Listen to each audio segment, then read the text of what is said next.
The day my daughter-in-law told me I wasn't allowed to use the master bathroom anymore was the day I knew I'd officially become a second-class citizen in my own son's house. Apparently, my presence was contaminating the pristine marble tiles she'd just had installed. What she didn't know was that I owned 17 properties across 3 states, worth more than her precious little townhouse could ever dream of being. Before we jump back in, tell us where you're tuning in from. And if this story touches you, make sure you're subscribed, because tomorrow, I've saved something extra special for you. It started on a Tuesday morning in October. I'd been living with my son Robert and his wife Amanda for exactly 6 months, ever since I'd sold my small house to help them with their mortgage payments. At 64, I thought I was doing the right thing by my family, consolidating resources and being closer to my only grandchild, little Emma. I was making my morning coffee when Amanda swept into the kitchen wearing her silk robe, the one that cost more than most people's monthly rent. She had that particular expression on her face that I'd come to recognize, the one that meant she was about to deliver some new rule or restriction disguised as a reasonable request. "Dorothy," she said, not bothering with pleasantries, "we need to talk." I continued stirring my coffee, keeping my voice level. "Good morning to you too, dear. What's on your mind?" "It's about the bathroom situation." She perched on the edge of the counter, examining her manicured nails. "Robert and I have decided that it would be better if you used the guest bathroom exclusively from now on." The spoon clinked against my mug as I paused. "I'm sorry?" "The master bathroom is just so small and we need our privacy. Plus, Emma's been getting confused about whose space is whose. It's better for boundaries if you stick to the guest facilities." I felt something cold settle in my stomach. The guest bathroom was tiny, cramped, and always ran out of hot water. Because it was at the end of the plumbing line, but more than that, it was the principle. After everything I'd done for this family, after the sacrifices I'd made, I was being relegated to the servants' quarters. "Of course," I heard myself say. "Whatever makes you comfortable." Amanda brightened, clearly relieved that I wasn't going to make a scene. "Oh, wonderful. I'm so glad you understand. You're such a reasonable woman, Dorothy. That's what I've always admired about you." As she glided out of the kitchen, I remained standing there, staring into my coffee. The woman had no idea that her reasonable mother-in-law had been quietly building a real estate empire for the past 40 years. She didn't know that I owned a 6-unit apartment building just 15 minutes from their house, or that I had rental properties scattered across Michigan, Ohio, and Wisconsin. She certainly didn't know that the small house I'd sold wasn't my only property. It was just the one I happened to be living in at the time. The bathroom incident was just the latest in a series of small humiliations that had been steadily escalating since I'd moved in. First, it was the suggestion that I eat dinner earlier, so they could have couple time during their meals. Then came the request to park my car in the driveway instead of the garage, because Amanda's new Mercedes needed to be protected from the elements. Most recently, I'd been asked to contribute more for groceries because my senior portions were apparently still too large. But I bit my tongue and smiled, just like I always did. My late husband Thomas used to say I was too patient for my own good, that I let people walk all over me.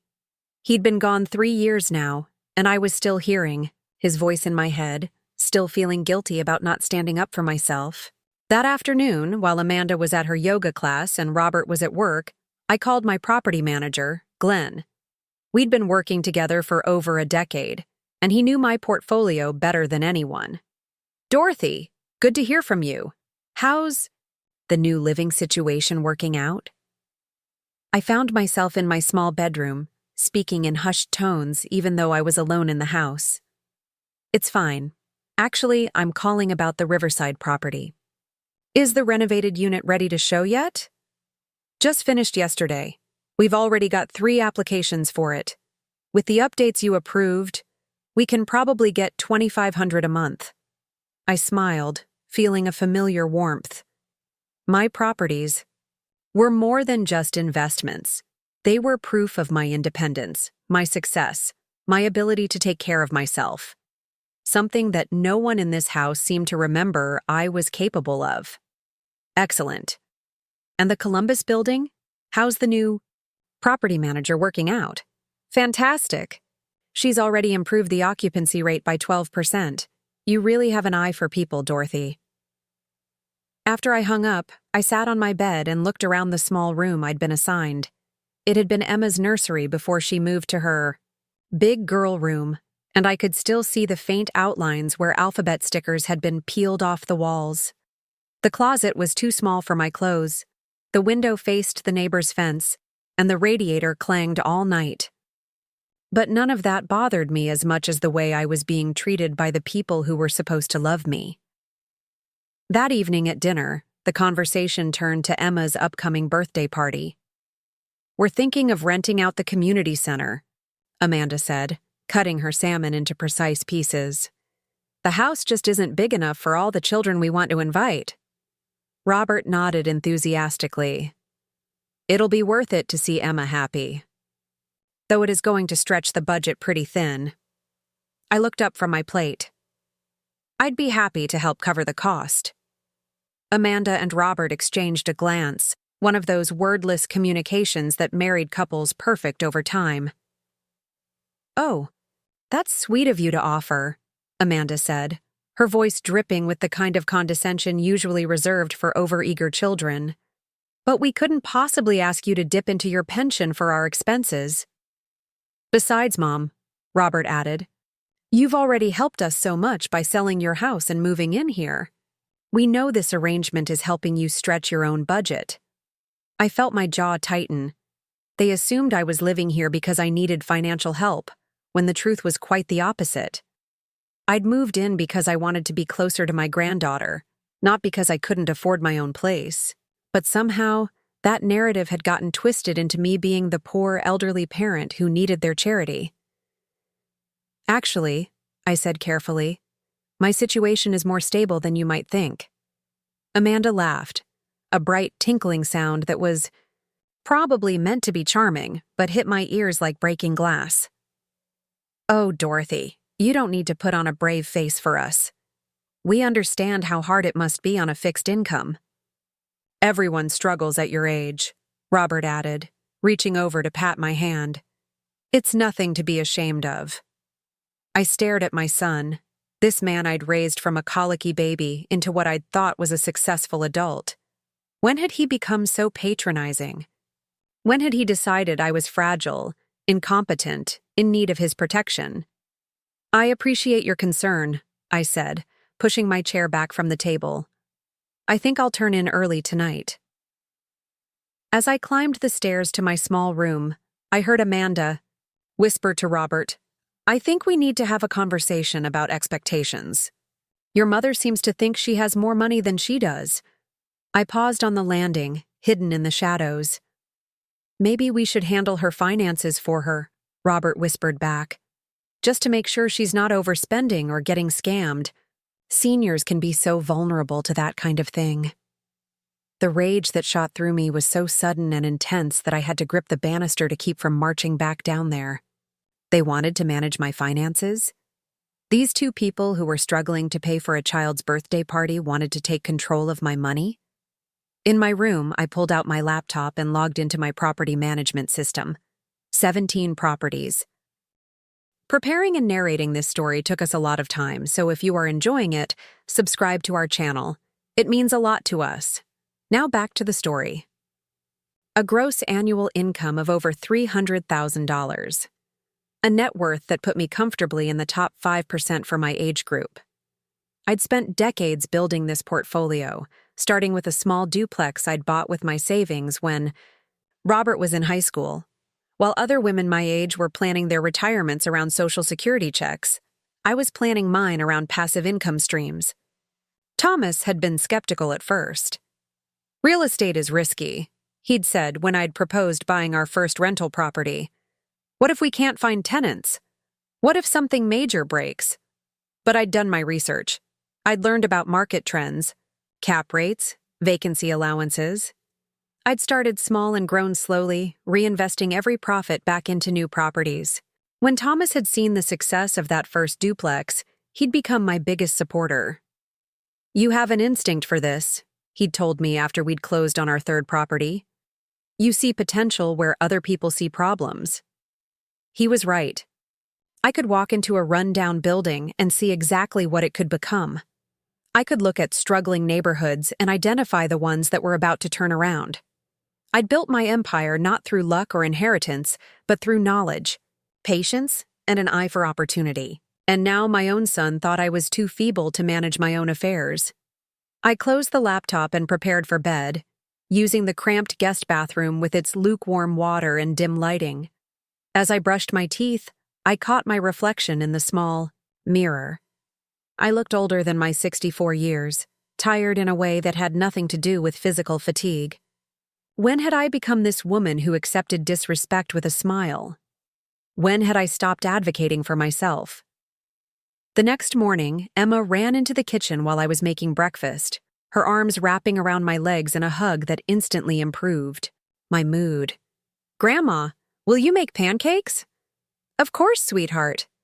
Amanda appeared moments later, her face tight with displeasure.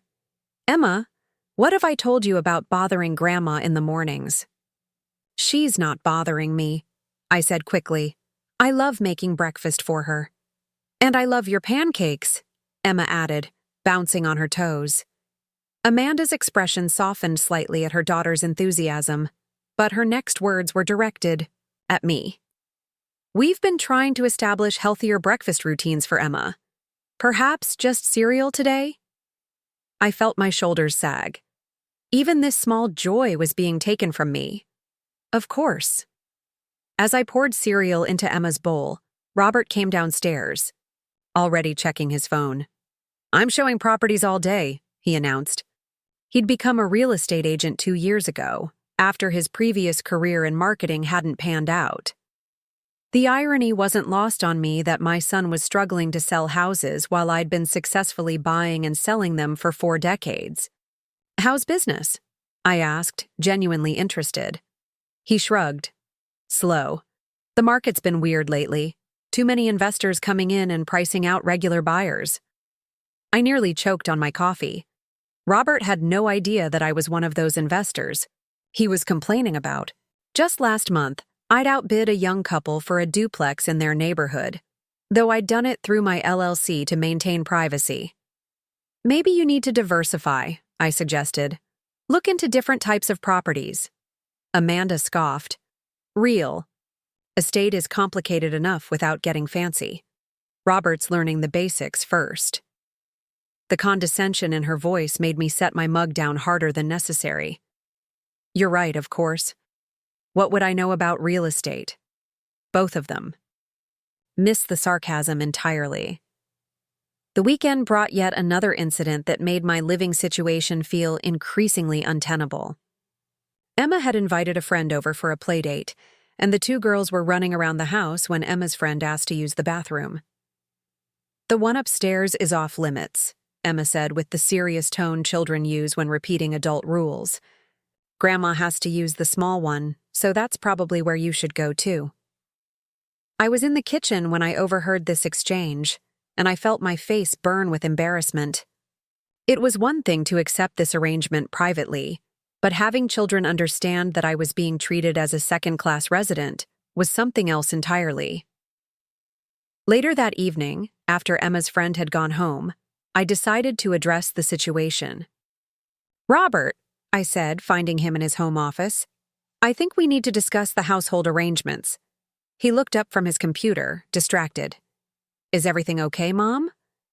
"I'm not comfortable with the bathroom restrictions, especially when Emma has friends over. It sends the wrong message."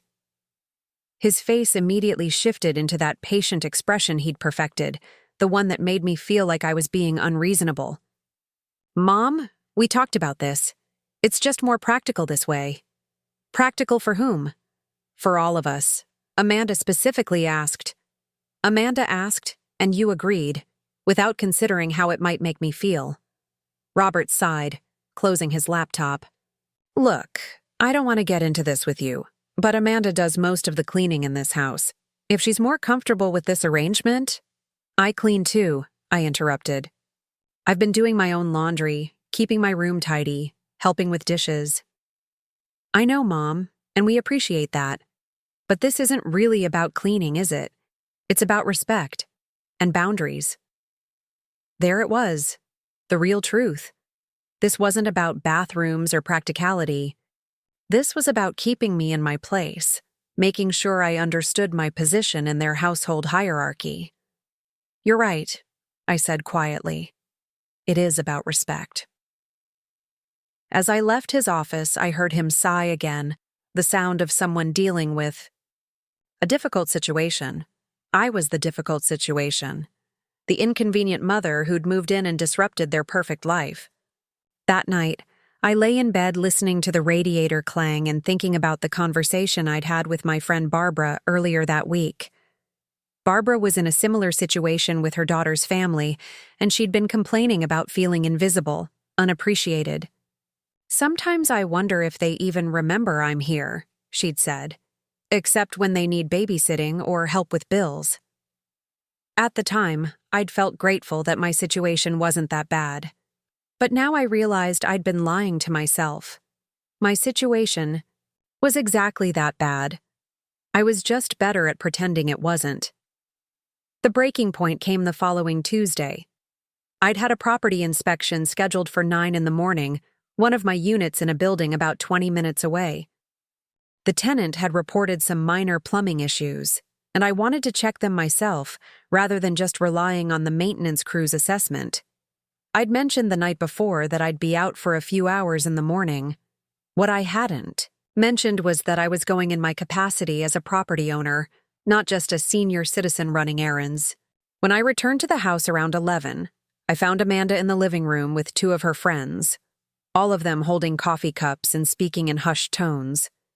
The conversation stopped abruptly when I entered. "Oh, Dorothy," Amanda said, her voice artificially bright.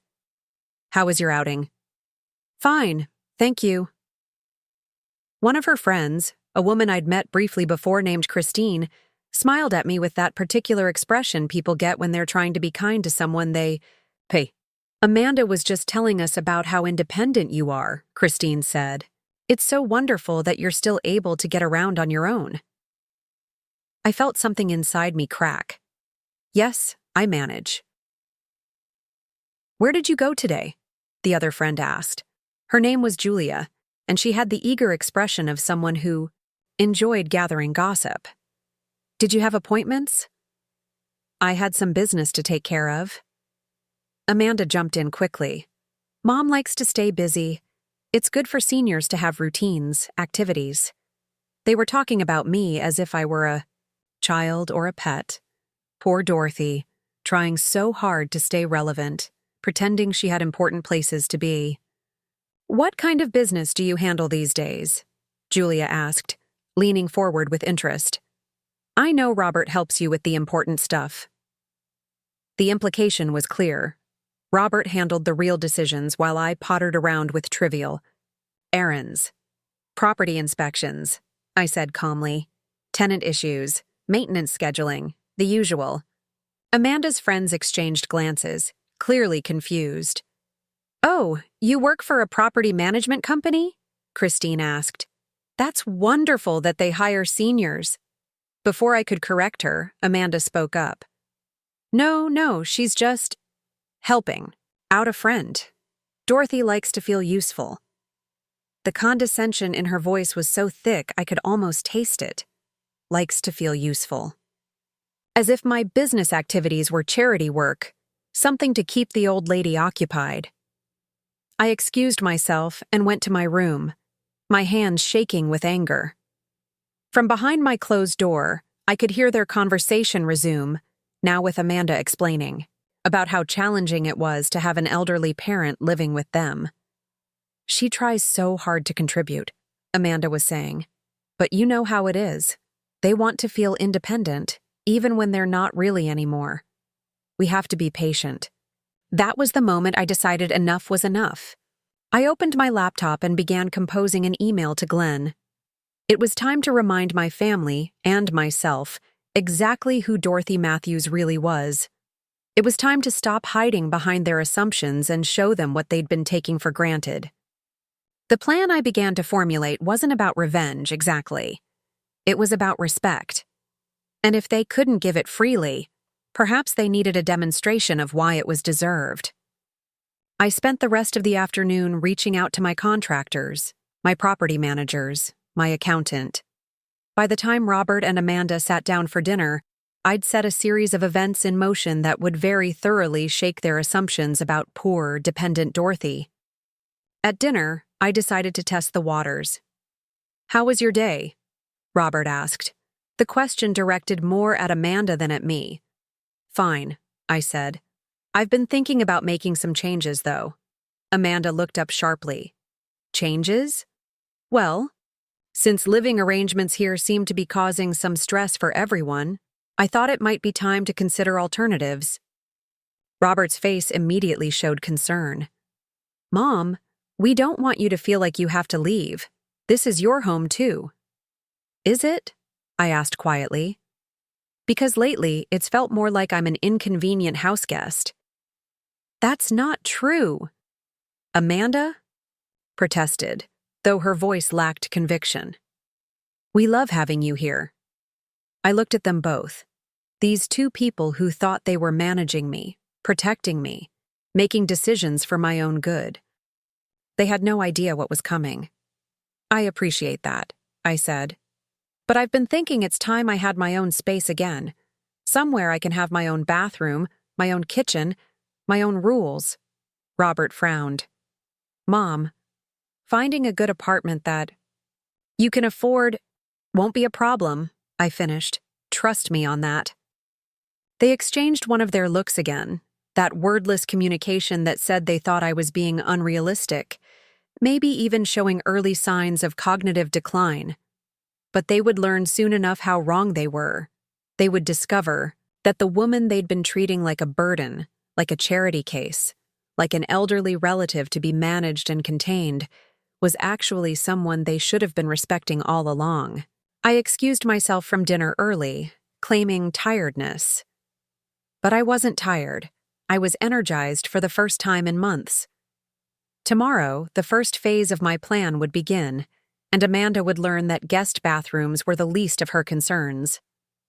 As I got ready for bed in that cramped little bathroom one more time, I smiled at my reflection. Tomorrow, everything would change. Tomorrow, they would start to understand exactly who Dorothy Matthews really was. The next morning, I was sipping my coffee when the doorbell rang. Amanda was still in her robe, looking annoyed at being disturbed so early. "Dorothy, can you get that?" she called from the kitchen. "I'm not dressed." I opened the door to find Marcus, my contractor for the past 15 years, standing on the doorstep with his work tablet and a warm smile. "Mrs. Matthews, good to see you. I'm here about the bathroom renovation you requested." I could hear Amanda's gasp behind me, followed by hurried footsteps as she rushed to the door. "I'm sorry, there must be some mistake," Amanda said, pushing past me. "We didn't request any renovations." Marcus looked confused, checking his tablet. "I have Dorothy Matthews at this address, requesting a complete master bathroom renovation. Full tear-out, custom tile work, upgraded fixtures. The work order is right here." Amanda's face went pale. "How much exactly is this renovation supposed to cost?" $45,000, ma'am." Mrs. Matthews approved the highest-end materials. I watched Amanda's face cycle through several emotions before settling on fury mixed with panic. "There's been a misunderstanding," she stammered. "We'll need to cancel this." "Actually," I said calmly, "there's no misunderstanding. I'm having the guest bathroom renovated." Both Amanda and Marcus looked at me in confusion. "The guest bathroom?" Marcus asked. "It's only 30 square feet. You want to spend $45,000 on a tiny guest bathroom?" "That's the one I'll be using most often," I explained. "Since I've been asked not to use the master bathroom anymore, I thought I'd make sure my space was properly appointed." Amanda's mouth opened and closed like a fish gasping for air. Behind her, I could see Robert rushing down the stairs, still pulling on his shirt. "What's going on?" he asked. Before I could answer, Marcus was pulling out his tablet again. "Oh, Mrs. Matthews, while I'm here, Johnson Landscaping wants to confirm tomorrow's appointment for the infinity pool installation." The silence that followed was deafening. "Pool?" Robert whispered. Marcus nodded enthusiastically. "Custom infinity pool with heated spa attachment. Gorgeous design. Your mother has excellent taste." Amanda found her voice first. "Pool? Dorothy, you cannot install a pool in our backyard." "Why not?" I asked innocently. "I'll be covering all the costs, and it will increase your property value significantly." "Because," Amanda sputtered, "because this is our house." Marcus looked genuinely confused now. "Ma'am, according to our records, Mrs. Matthews is the property owner. We worked on several of her other properties last year." The color drained completely from Amanda's face. Robert looked like he'd been punched in the stomach. "Other properties?" Robert said faintly. I smiled at Marcus. "Thank you for coming by. Please proceed with the bathroom renovation as planned. As for the pool, let's push that back a week. I want to make sure everything is properly coordinated." Marcus nodded and headed back to his truck, leaving my son and daughter-in-law staring at me like I'd just sprouted horns. "Dorothy," Amanda said carefully, "we need to talk."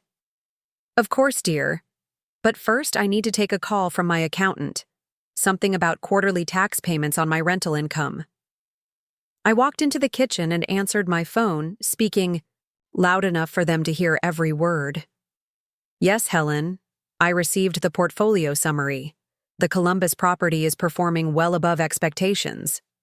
No, I don't need to liquidate anything for the renovations. I have plenty of liquidity in my checking account." When I hung up, both Robert and Amanda were standing in the doorway, wearing nearly identical expressions of shock and confusion. "Mom?" Robert said slowly. "What was that about?" "Oh, just business," I said, refilling my coffee. "You know how it is with property management. Always something that needs attention." Amanda stepped forward, her high-pitched voice shaking. "You're telling us you own other properties?" 17, to be precise. The number hung in the air like a bomb that hadn't exploded yet.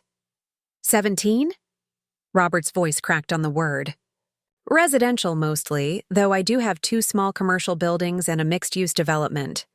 Would you like to see the portfolio summary? I have spreadsheets." "You have spreadsheets," Amanda repeated flatly. "Oh yes, I'm very organized." "About my investments. Have to be, when you're managing that much property." I opened my laptop and turned it toward them. The screen showed a detailed property management dashboard with photos, rental rates, occupancy percentages, and maintenance schedules. Robert sank into a chair, staring at the screen. This says you gross over $300,000 a year." "Before expenses," I corrected. "Net is about $240 after maintenance, management fees, insurance, taxes. Still quite comfortable." Amanda made a sound that was somewhere between a gasp and a moan. "You're rich." "I prefer financially secure," I said. "Rich sounds so flashy." "But why?" Robert started, then stopped, running his hands through his hair. "Mom, why didn't you tell us?" I closed the laptop and looked at them both.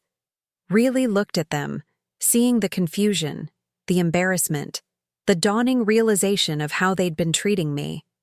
"Tell you what, exactly? That I didn't need your charity? That I wasn't some poor old woman barely scraping by on Social Security?" Amanda's face flushed red. "We never thought—" "You never thought what? That I might have my own money, my own life, my own capabilities?"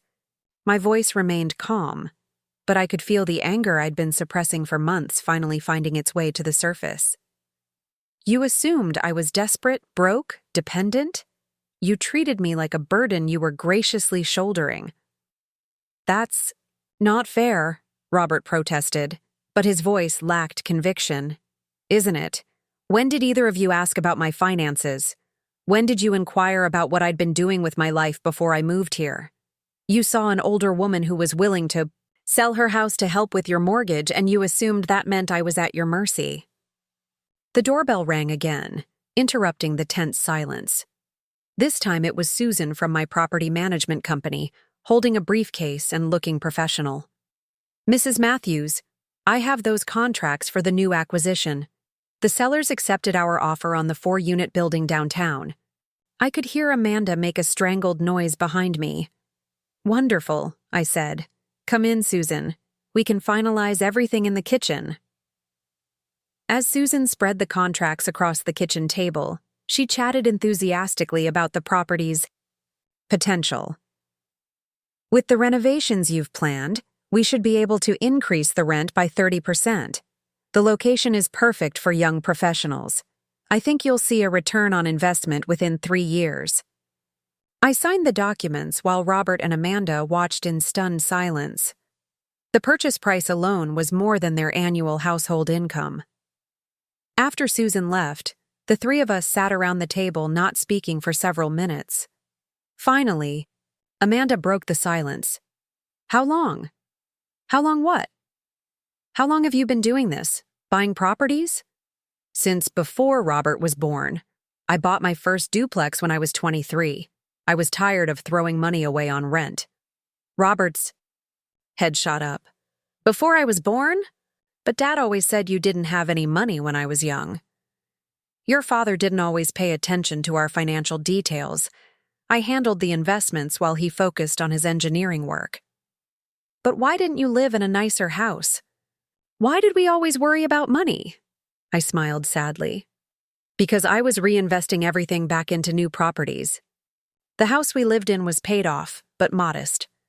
Every spare dollar went into building this portfolio. Amanda was staring at her hands. When you sold your house and moved here? I sold the house I was living in. It wasn't my only property. I paused. I moved here because I wanted to be closer to my granddaughter. I wanted to help with your mortgage because I could afford to, not because I had to liquidate everything I owned. The weight of their misconceptions was beginning to hit them. I could see Robert calculating backward, remembering every condescending comment, every assumption about my limitations. The guest bathroom, he said quietly. Yes? We made you use the guest bathroom because we thought you should be grateful just to have a place to live. That's exactly what you thought. Amanda suddenly stood up, her face flushed with embarrassment and anger, though I suspected the anger was directed more at herself than at me. You could have corrected us, she burst out. You could have told us the truth. And then what? You would have treated me differently because of my money. Yes, no, I mean... She floundered, realizing the trap she'd walked into. You see the problem? I said gently. If you only respect me because I have money, then you don't really respect me at all. Robert put his head in his hands. Oh God, Mom, what have we done? Before I could answer, the doorbell rang again. This time it was Jake, the father of Emma's best friend Madison. Dorothy, I didn't know you lived here too. I was just dropping something off for Emma. Amanda and Robert both looked confused by his familiar tone. Hello, Jake. Is everything all right? More than all right. I wanted to thank you again for being so understanding about the rent increase. Melissa and I really appreciate you keeping it to just 5%. With the market the way it is, we know you could have asked for much more. And just like that, another piece of my secret life had been revealed. Jake lived in one of my buildings, had been a reliable tenant for 3 years. His wife worked as a nurse, and they'd always paid on time, taken good care of the unit. Just good business, I said. Good tenants are worth keeping. After Jake left, Amanda sank back into her chair. You're the landlord of Emma's best friend's family. I'm the landlord of a lot of people. How many people in this neighborhood know who you really are? I thought about it. The contractor, who just left, has worked on several of my properties. The landscaping company that maintains my buildings also does work in this area. My accountant's office is downtown. She serves a lot of people around here. So everyone knows except us, Robert said, his voice hollow. I never made it a secret. You simply never asked. Emma chose that moment to come running downstairs, still in her pajamas.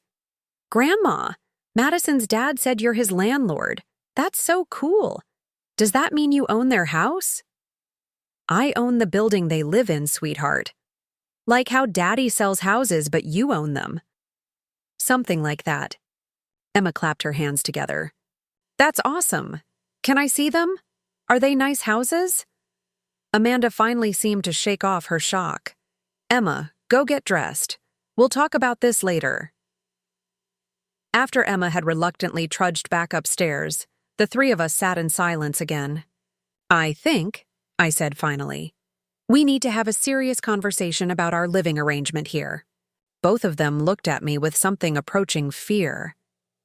This situation isn't working for any of us, I continued. You both clearly resent having me here, and I'm tired of being treated like a charity case. Mom, no, Robert protested. We don't want you to leave. You wanted me to use the guest bathroom because I wasn't worth sharing the master bath with. Amanda winced. We were wrong about that. You were wrong about a lot of things. The pain in Robert's voice was genuine when he spoke. What do you want us to do? How do we fix this? I looked at my son, this man I'd raised and loved and sacrificed for, who had somehow forgotten that I was a complete person with my own life and capabilities. I'm not sure you can fix it, I said honestly. But maybe we can start over. How?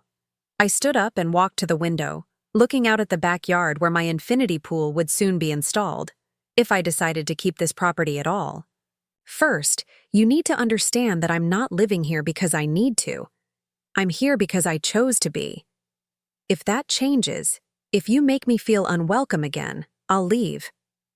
We don't want that, Amanda said quickly. Then prove it. Treat me like the independent adult I am, not like your elderly dependent. The bathroom thing will be resolved when the renovation is complete. My new bathroom will be far nicer than your master bath. Amanda flinched. And the next time you want to make household rules that affect me, you'll ask my opinion first. They both nodded. But more than that, I continued, you need to stop making assumptions about what I'm capable of. Stop talking about my finances, my activities, my life as if I'm some confused old woman who doesn't understand reality. We never meant to. Intent doesn't matter if the impact is harmful. I turned back to face them. I've spent my entire adult life building something. I've made smart decisions, worked hard, invested wisely. I didn't do all of that just to be patronized by my own family. The doorbell rang once more. This time it was a young woman in a business suit, carrying a folder. Mrs. Matthews, I'm Jennifer from Apex Development. We have those property management reports you requested. I stepped outside to speak with her privately, but I could see Amanda and Robert watching through the window as she handed me thick folders, and we discussed several properties by address. When I came back inside, they were both still sitting. At the table, looking defeated. That was about the Columbus buildings. We're considering some major renovations that should increase the value significantly. Where? Robert asked. My property manager and I, we make these decisions together. Amanda spoke up hesitantly. Dorothy, how much are you worth? I mean, overall? I considered her question. A week ago, it would have been intrusive, presumptuous. Now it felt like a genuine attempt to understand. Including all properties, equity, and liquid assets? Probably around $4 million. The number settled over them like a blanket. $4 million, Amanda repeated. Give or take. Robert was calculating again. Mom, when you sold your house to help with our mortgage, I was helping family. The money didn't matter to me, but I thought it might relieve some stress for you. But we treated it like you were giving us everything you had. Because that's what you chose to believe. Amanda started crying then, quiet tears that she wiped away quickly. I'm so ashamed, she whispered. We've been horrible to you. You've been thoughtless, I corrected. There's a difference. I don't understand, Robert said. Why did you let us treat you that way? Why didn't you stop us? I sat back down, suddenly feeling every one of my 64 years. Because I wanted to be loved for myself, not for what I could provide. When you thought I was just a poor old woman, and you still invited me to live here, I thought it meant you genuinely wanted me around. We did want you around! Did you? Or did you want a built-in babysitter who was grateful enough to handle the chores you didn't want to do? Neither of them could answer that immediately, which was answer enough. When you relegated me to the guest bathroom, when you talked about managing my finances, when you treated me like I was becoming incompetent, that's when I knew I had to show you the truth. The bathroom renovations, the pool. Amanda said, were a gentle way of revealing what you'd been missing, what you'd chosen not to see. Robert leaned forward. Mom, I'm so sorry. We've been complete asses. Language, I said automatically, then smiled slightly. But yes, you have been. How do we make this right? I stood up again, feeling a sudden energy. First, you're going to call Emma down here. We're all going to have a conversation about respect and assumptions. Then, you're going to help me set up the nursery. But we already have a... Amanda started, then stopped. Not for my grandchild. I'm setting up a proper guest room that will sometimes function as a nursery when I babysit Emma for extended periods. You want to babysit? I want to be a grandmother, not a live-in servant who's kept isolated upstairs. They both nodded, finally understanding. And tonight, I continued, I'm cooking dinner, a real dinner. In the kitchen, I'll now be sharing as an equal member of this household. What can we do to help? Robert asked. I smiled. You can start by treating me like someone whose opinion matters. Someone who has something valuable to contribute. Someone who chose to be here, not someone who was stuck here. As if on cue, my phone buzzed with a text from Glenn. Excuse me, I said, reading the message. One of my tenants is requesting permission to install a new dishwasher. I need to approve the model and arrange for a contractor. I typed back a quick response, then looked up to find both of them watching me with new eyes. Questions? I asked. Just one, Amanda said. Are you planning to stay? I considered this. A week ago, I would have said yes immediately. Now, I realized I actually had to think about it. That depends on how things go from here, I said honestly. I love Emma. I want to be in her life, but I won't stay where I'm not respected. You'll be respected, Robert said quickly. We'll make sure of it, Amanda added. I nodded. Then let's call Emma down and start rebuilding this family the right way. As I went to the bottom of the stairs to call my granddaughter, I felt a lightness I hadn't experienced in months. For the first time since moving into this house, I felt like I belonged. Not as the poor relative who needed taking care of, but as the strong, independent woman I'd always been. The guest bathroom had become a symbol of my second-class status, but it was about to become something else entirely. The most luxurious bathroom in the house, and a daily reminder to my family that they had been very, very wrong about Dorothy Matthews. The changes in my living situation became apparent immediately, but the real test came 3 weeks later when Amanda's mother, Patricia, decided to visit for the weekend. Patricia was everything Amanda aspired to be, a retired university professor, with an air of intellectual superiority and enough passive aggression to fill a small stadium. She arrived on a Friday afternoon, immediately critiquing everything from the landscaping to Emma's pronunciation of multisyllabic words. Amanda, dear, she said within minutes of walking through the door, I noticed the grass needs edging. And why is there construction equipment in the driveway? I was in the newly renovated guest bathroom, now featuring heated marble floors, a rainfall shower with 6 body jets, and custom lighting that could be adjusted for different times of day, when I heard her distinctive voice. "That's Dorothy's bathroom renovation," Amanda explained. "She's upgrading it." Upgrading? Isn't that rather expensive for someone in her position? I finished applying my moisturizer, taking my time. Through the door, I could hear the conversation continuing. "Mom, there's something we need to tell you about Dorothy." "Oh? Has she become more difficult?"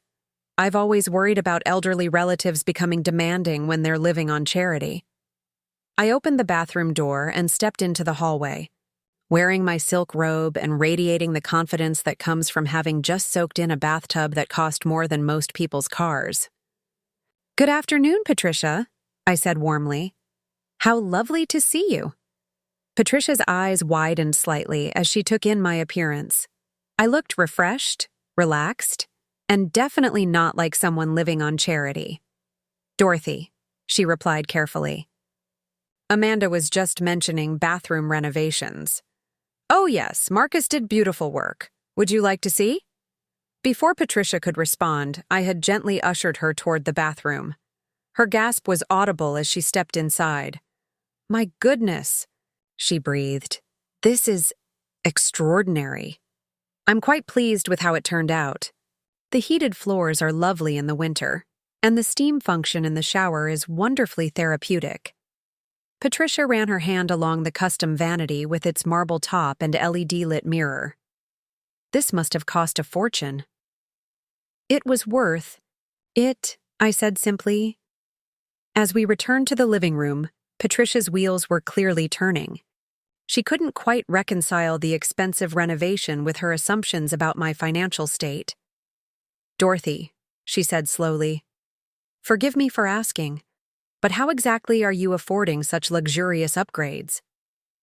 Amanda and Robert exchanged a loaded glance. "Mom," Robert interrupted, "why don't we all sit down? There's something we should explain." "Actually," I said, checking my phone, "I need to run out for about an hour. One of my properties is having an open house, and I like to check on these things personally." Patricia's eyebrows shot up. "Your properties?" "I'll be back in time for dinner," I continued, grabbing my keys. "Patricia, I'm sorry to rush off, but you understand how business obligations can be." I left them to handle the explanations, curious about how they would choose to frame the situation. The open house was for a 3-bedroom Victorian I'd purchased a year ago and completely renovated. Located in one of the city's most desirable historic neighborhoods, it was attracting serious buyers and significant interest. My realtor, Karen, greeted me with enthusiasm. "Dorothy, perfect timing. We've had 12 showings already, and there's a lot of positive feedback about the restoration work." I toured the house with her, noting how the potential buyers reacted to different features. Real estate had taught me to read people quickly, to understand what they valued and what concerned them. "The kitchen renovation is getting the most praise," Karen continued, "and everyone loves the way you preserve the original hardwood throughout." I nodded, watching a young couple examine the crown molding in the dining room.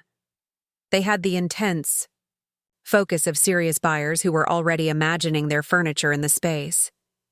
"What's the market like for similar properties?" I asked. "Competitive. Your price point might actually be slightly under market value. We could probably ask for 10,000 more." "Let's stick with the current price. I'd rather have multiple offers and choose the right buyers." Karen smiled. "You always think long-term. That's why your properties hold their value so well." I spent 45 minutes at the open house, then drove back home. The afternoon had been productive, and I was curious to see how the conversation had gone in my absence. I entered the house to find Patricia sitting in the living room with a cup of tea, looking somewhat shell-shocked. "How was the open house?" Amanda asked. "Busy," We've had excellent interest. I expect we'll see multiple offers by Tuesday. Patricia set down her teacup with a delicate clink. Dorothy, she said, her voice carefully neutral. Amanda and Robert have told me some surprising things about your financial situation. Oh? They mentioned you own multiple properties. Yes, quite a few. Patricia's professor instincts kicked in, and I could see her formulating questions like she was preparing for an oral examination.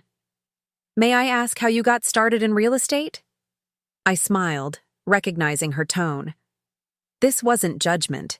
This was professional curiosity. I bought my first duplex when I was 23, lived in one unit, rented the other. The rental income covered most of the mortgage. And you expanded from there? Gradually. Each property helped fund the next. Purchase. I've always been conservative about leveraging, never overextending. Patricia leaned forward, engaging now rather than interrogating. That's fascinating. What's your strategy for property selection? For the next hour, we discussed real estate investment strategies, market trends, and property management philosophy. I could see Patricia's respect growing as I demonstrated knowledge that went far beyond what she'd expected. You know, she said finally, I wish I'd had your foresight at your age. I put everything into retirement funds and savings accounts. Very traditional, very safe, and not nearly as profitable. Robert chose that moment to announce dinner was ready. As we moved to the dining room, Patricia fell into step beside me. Dorothy, she said quietly, I owe you an apology. Oh? When I arrived, I made assumptions about your situation, about why you were living here, what your financial circumstances were. I was quite wrong. Apology accepted, though it wasn't really necessary. It was necessary, Patricia insisted. I treated you as if you were a burden on my daughters' family, when clearly the opposite is true. Dinner was surprisingly pleasant. The conversation flowed naturally between topics, and Patricia seemed genuinely interested in my experiences as a property investor. She asked intelligent questions and offered her own observations about economic trends. You've really built something impressive, she said over dessert. All while raising a family and maintaining these relationships. That takes remarkable balance. I felt a warmth I hadn't experienced in months. This was how I was supposed to be treated, as an equal, as someone with experiences and expertise worth respecting. After dinner, while we were clearing the table, Patricia pulled Amanda aside. I couldn't hear the exact words, but Patricia's gestures and expressions made it clear she was delivering some kind of lecture about assumptions and respect. Later that evening, after Emma had gone to bed, the four adults sat in the living room with coffee and wine. Dorothy, Patricia said, I have to ask, why didn't you correct our misconceptions sooner? It was a question I'd been asked multiple times, in different forms, over the past weeks. Because I wanted to belong to this family as myself, not as my money, I said. When you thought I was just an ordinary mother-in-law who needed help, and you welcomed me anyway, I thought it meant something. It did mean something, Robert protested. Then why did it change? Why did I become a burden? Amanda looked uncomfortable. We never meant for you to feel that way. But I did feel that way, daily. Patricia set down her wine glass. May I offer an outside perspective? We all nodded. What I see here is a family that lost sight of respect in the daily grind of living together. Dorothy, you allowed yourself to be diminished to keep peace. Robert, Amanda, you fell into taking her for granted because she didn't push back. She paused, looking at each of us. But there's genuine love here, that's obvious. The question is whether you can rebuild on a foundation of mutual respect rather than assumptions and sacrifices. The room was quiet for a moment. I want to try, Amanda said finally. So do I, Robert added. I looked at them both, seeing not the people who had made me feel diminished, but the people I remembered caring about, the son I'd raised, the daughter-in-law I'd welcomed into our family. The pool construction starts Monday, I said. If you're really interested in rebuilding our relationship, I could use your input on some of the design decisions. Amanda's face lit up. Really? Really. And I've been thinking about hosting a dinner party once it's complete. Maybe 8 or 10 people. You could help me plan the menu. I'd love that, she said, and for the first time in months, her enthusiasm seemed genuine. Patricia raised her wine glass. Here's to new beginnings and seeing people clearly. We all clinked glasses, and I felt a tentative hope that maybe this could work after all. The weekend continued with a surprising ease that I hadn't felt since moving into the house. Patricia proved to be excellent company, full of stories from her academic career and genuinely interested in my property management experiences. On Sunday morning, she asked if she could see some of my other properties. Not to pry, she clarified quickly. I'm just fascinated by your approach to real estate. As an economist, I find your strategy quite sophisticated. I decided to take her to the 4-unit building I'd just purchased downtown. It was still in the early stages of renovation, but the bones were good, and the location was improving, rapidly. This building was severely undervalued, I explained as we walked through the first unit. The previous owner was elderly and couldn't keep up with maintenance, but the structure is solid. Patricia examined the exposed brick walls and original hardwood floors. You have an eye for potential. This is going to be beautiful when you're finished. Thank you. I learned early on that people will pay premium prices for character, as long as modern conveniences are included. We spent an hour touring the building, discussing renovation plans and market projections. Patricia asked astute questions about cash flow analysis and return on investment. You know, she said, as we prepared to leave, you should consider speaking at some of the real estate investment groups in the area. Your experience would be valuable to newer investors. The suggestion surprised me. Do you really think so? Absolutely. You've built substantial wealth through careful, strategic property investments. That's not luck. That's skill and knowledge. Driving back to the house, I felt energized in a way I hadn't in years. Patricia's professional respect meant something to me, especially coming from someone as accomplished as she was. That afternoon, while Patricia and Amanda were planning Emma's upcoming birthday party, I retreated to my newly renovated sanctuary to make some business calls. My accountant, Helen, called back within minutes of my leaving a message. Dorothy, I was just reviewing your quarterly reports. Your portfolio performance is exceptional this year. Thank you, Helen. I'm calling about the Delaware property. Have you finished analyzing the tax implications of that 1031 exchange? All done. You'll save approximately $40,000 in capital gains taxes, and the new property should increase your cash flow by about $800 monthly. I could hear voices in the hallway outside my room as Helen and I discussed various tax strategies and investment options. When I finally ended the call, I found Amanda hovering near my door. I'm sorry, she said. I didn't mean to eavesdrop, but I couldn't help overhearing. I waited for her to continue. A 1031 exchange. That's pretty advanced real estate strategy, isn't it? It's a useful tool for property investors, yes. Amanda sat down on my bed, looking thoughtful. I've been thinking a lot since Friday about all the assumptions I made, about how I treated you. And I realize I didn't just underestimate your finances. I underestimated you as a person, your intelligence, your business acumen, your independence. I joined her on the bed. Thank you for saying that. I keep thinking about the bathroom thing, she continued. How that must have felt. Like we were telling you that you didn't belong in the nice spaces. That's exactly how it felt. Oh, Dorothy, Amanda said, putting her head in her hands. We were awful. You were thoughtless, I corrected, echoing what I'd said before. But we can move past it if we all make changes. What kind of changes? I thought carefully about how to answer. From my side, I need to stop accommodating disrespectful behavior just to keep peace. I need to speak up when something bothers me, instead of assuming you'll figure it out eventually. And from our side, you need to remember that I'm a whole person, not just a grandmother and babysitter. I have interests, expertise, a life beyond this family.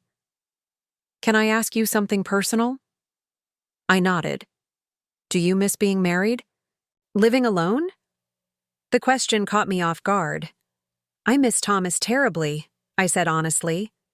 But I don't miss the assumptions people make about widows, that we're helpless, lonely, desperate for family to take care of us. But you are part of this family. Yes, and I want to stay part of this family. But as an equal member, not as a project you're managing. Amanda was quiet for a moment. The pool, she said finally. What about it? When you first announced it, I was furious. It felt like you were making decisions about our property without asking. And now? Now I understand you were making a statement, showing us that you have agency, resources, the right to make choices that affect your life. I smiled. You're a quick learner. I'm trying to be. Downstairs, I could hear Patricia's voice mixing with Robert's as they discussed something in the kitchen. Emma's laughter punctuated their conversation. What do you want from us going forward? Amanda asked. Respect, I said simply. Inclusion in decisions that affect me. Recognition that I bring value to this household. Not just financial value, but experience, wisdom, perspective. And if we can't provide that, then I'll find somewhere I can. The directness of my answer seemed to surprise her. You'd really leave? After everything we've been through to get to this point? Amanda, I love this family. I love Emma desperately. But I won't sacrifice my dignity again. I spent too many years building a life of independence to give it up now. She nodded slowly. I understand, and I respect that. We sat in comfortable silence for a while, listening to the sounds of family life downstairs. The dinner party you mentioned, Amanda said eventually. I'd really like to help with that. I'd like that too. Can I make a suggestion? Of course. What if we invited some of your real estate colleagues? I'd like to see that side of your life. The offer touched me more than I expected. You don't want to just meet my bridge group or book club? I want to understand who you really are. All of who you are. For the first time since moving into this house, I felt like Amanda was seeing me as a complete person. I'll make some calls, I promised. That evening, Patricia prepared a feast for Sunday dinner, enlisting Emma as her sous chef. The kitchen was filled with laughter and the smell of roasting chicken. Grandma, Emma said, appearing at my elbow with flour on her nose. Great Grammy says you're really good at math. I am pretty good at math, I confirmed. She says you're good at business math. What's business math? Robert looked up from where he was setting the table. Do you want to explain, Mom? I could hear the genuine interest in his voice, not the patronizing tone he'd used so often before. Business math is using numbers to make good decisions, I said to Emma. Like when I decide whether to buy a building, I have to calculate if the rent people pay me will be more than the money I spend fixing it up. Emma scrunched up her nose. That sounds hard. It can be, but I've had lots of practice. Maybe you could teach me sometime? I'd love to. Patricia emerged from the kitchen, carrying a platter of vegetables. Your grandmother is one of the smartest business people I've met, she told Emma. You're lucky to have someone so accomplished to learn from. The pride in Emma's face as she looked at me was worth more than any investment return I'd ever received. During dinner, the conversation ranged from Emma's school activities to Patricia's research to my plans for the downtown property. I've been thinking about that building, Robert said. The location is perfect for young professionals. With the new transit station going in nearby, property values are going to increase significantly. I raised an eyebrow. You've been researching the area? A little. I wanted to understand what you saw in it. And? And I think you're brilliant for buying it when you did. In 5 years, you probably won't be able to find anything comparable at that price point. The conversation continued with everyone contributing observations and questions. For the first time, I felt like my business activities were being treated as legitimate and interesting, not as some quirky hobby I'd picked up. After dinner, as we gathered in the living room, Patricia made an announcement. I'll be staying, an extra day or two, if that's all right with everyone. Dorothy's offered to show me some more of her properties, and I find myself quite fascinated by her approach to real estate investment. Amanda looked surprised. You're interested in real estate, Mom? I'm interested in smart business strategies, Patricia replied. And your mother-in-law has clearly mastered some very sophisticated ones. I felt a warm glow at being described as smart rather than lucky or stubborn. We could visit the mixed-use development tomorrow, I suggested. The retail spaces on the ground floor are just finishing their lease negotiations. I'd love that, Patricia said. And perhaps we could stop by that building you mentioned with the historic designation. I'm curious about the tax advantages. As the evening progressed, I found myself relaxing in a way I hadn't since moving in. The conversation flowed naturally. Everyone was included, and I felt valued rather than tolerated. When it was time for bed, Amanda walked me to my room. Thank you, she said simply. For what? For not giving up on us. For showing us who you really are, even when we didn't deserve it. I hugged her then, really hugged her, for the first time in months. Tomorrow's a new day, I said. We'll keep building from here. As I got ready for bed in my magnificent new bathroom, I reflected on how much had changed in just a few weeks. The guest bathroom had been a symbol of my diminished status, but now it was a symbol of something else entirely. Proof that I had agency, resources, and the right to create beauty in my own space. Tomorrow, Patricia and I would visit properties, discuss investment strategies, and continue building a relationship based on mutual respect and genuine interest. For the first time since moving into this house, I fell asleep feeling optimistic about the future. The road ahead wasn't guaranteed to be smooth, but at least we were all walking it together, seeing each other clearly at last.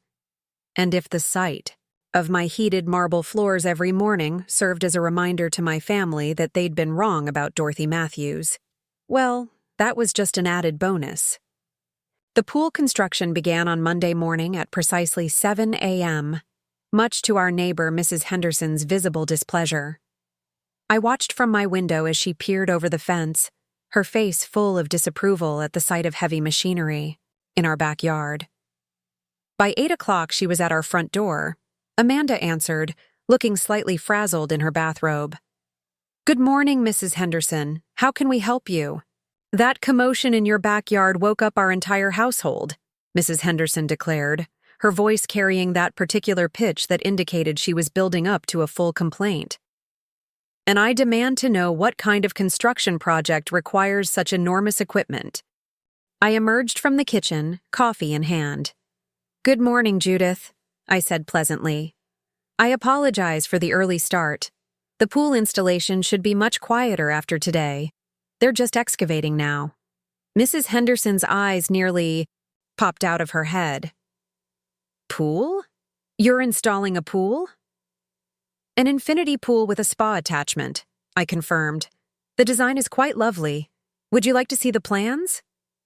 Before she could respond, Amanda added, Dorothy is having it professionally, designed and installed. The landscaping will be beautiful once it's complete. Mrs. Henderson looked between us, clearly struggling to process this information. But aren't you, she began, then stopped herself. Aren't I what, dear? I thought. She floundered, clearly realizing she was about to say something potentially offensive. You thought what? Amanda asked, her voice carrying a slight edge. Well, I assumed Dorothy was living here because of financial difficulties.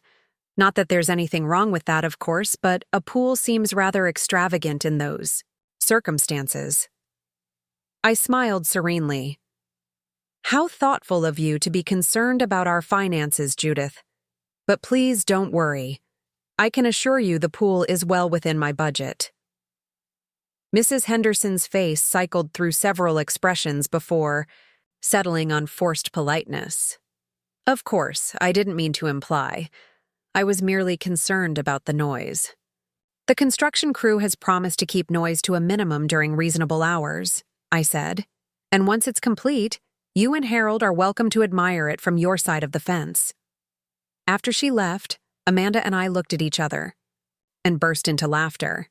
Her face, Amanda giggled, when you mentioned the spa attachment. Poor Judith. She's spent the past 6 months pitying my financial situation. Has she? Oh, yes. She cornered me at the mailbox last month to tell me about senior services that help with utility bills. Amanda winced. How embarrassing for her. Not her fault. She was being kind, based on what she observed.